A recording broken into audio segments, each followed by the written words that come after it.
School dances. Everyone above the age of 10 has probably been to a school dance. For me, at least, my first dance was in the sixth grade. There could be school dances for you in elementary school, but I've never really heard of them. In the middle school dances, they were a lot more organized, the rules were a lot more strict, and people didn't really go crazy. But in high school, all rules were off. They can get pretty wild. These are the dances that I'll be talking about in this video.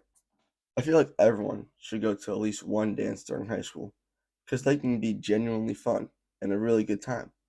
But sometimes high school dances can be garbage, and there are a few factors that can contribute to how good a dance will be: music, demand for the dance, theme, rules, and if your friends are going. That's also a pretty big one. So let's talk about the first thing: the music. The music, in my opinion, is the most important part of the dance by far. It's what gets people hyped and will stay at the dances. Like if the DJ plays some garbage music, no one will get hyped for it. Then the dance will be boring and no one will want to go. But on the other hand, if the DJ plays some hype songs, then everyone gets excited. Then it starts to get pretty fun. People want to stay and it makes the dance so much more enjoyable. Whenever I hear a DJ play garbage music no one knows, I get mad because playing hype songs can be so easy and can get people so excited. Literally just played 2010 pop playlist, and I can bet $20 that that'll be better than half the DJ's playlists at schools. I should be a DJ at this point. I mean, come on now. Next up is the demand for the dance. If no one wants to go to the dance, then people will probably not go. For example, all the dances in the spring at my school have the worst attendance. Last year, my school did a Sadie's dance. If you don't know what that is, it's a dance when the girl asks the guy instead of the guy asks the girl.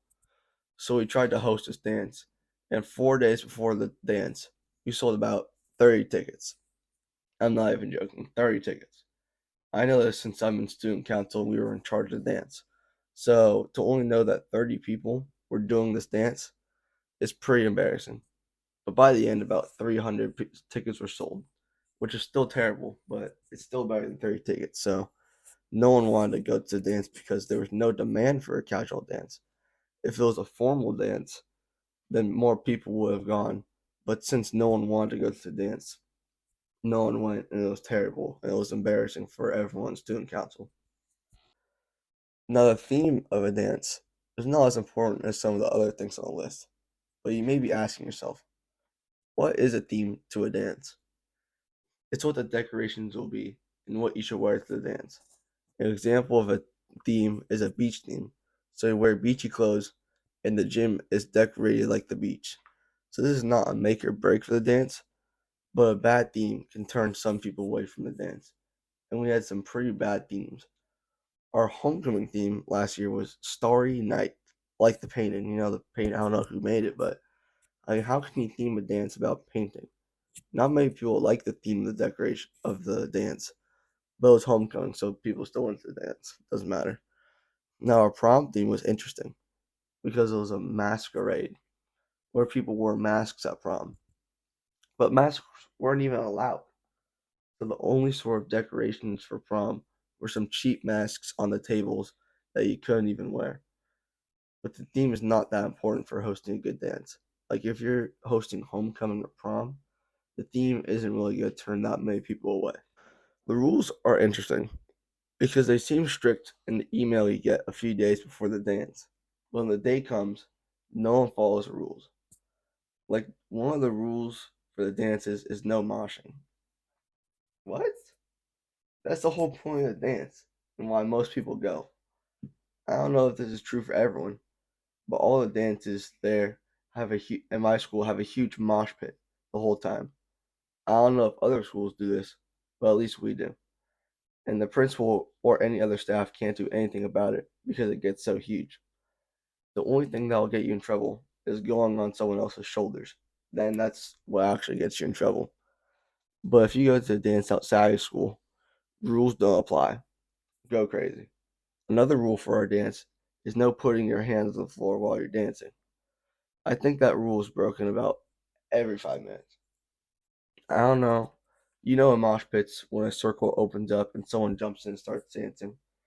Well, every time that happens, people put their hands on the floor. Instead of no hands on the floor, there should be no rules about getting freaky in the dance circle. There was one dance I went to wasn't hosted by any school, and oh my god, some people getting freaky in that dance circle. A lot of twerking, a lot. That's so dumb. I'm not gonna even say that. Ice Spice moves. Why did I put that in the script? That's so dumb. That's not even funny. Now there could be a dance at your school that's literally perfect. The music is great. There are no rules. Great theme, but it sucks because no friends are there. That to me, at least, would be the main reason why I wouldn't go to a dance. If none of my friends want to go, then why would I go? What would I do? Talk to people and make friends? No, that's dumb. Having you and your friends go crazy in the mosh pit together is an awesome feeling and one of the best parts of school dances. So if you have no friends at the dance and everyone else goes to the dance with their friends, I can see why you don't want to go. Good thing for me, I have a friend and we are forced to go to dances because we're both in student council. So we just go together. So luckily, I don't have to worry about that for school dances, but I know some other people do have to worry about that. Going to school dances as a high schooler can be an awesome time. There can be so many things out of your control that make the dance horrible. And if you go to these dances, don't just stand in a corner and not do anything. Go into the mosh pit or something. Talk to some new people. It may be weird at first jumping up and down while screaming, but give it 10 minutes and you're going crazy and having fun. Trust me. And a tip for people who are in the mosh pit: learn how to do real dance moves like the worm. People go crazy if you can bust out the worm in the dance circle. So learn stuff like that, or learn a backflip or a front flip. That'll also get people going crazy. Yeah, I don't really know outro for this video. Bye.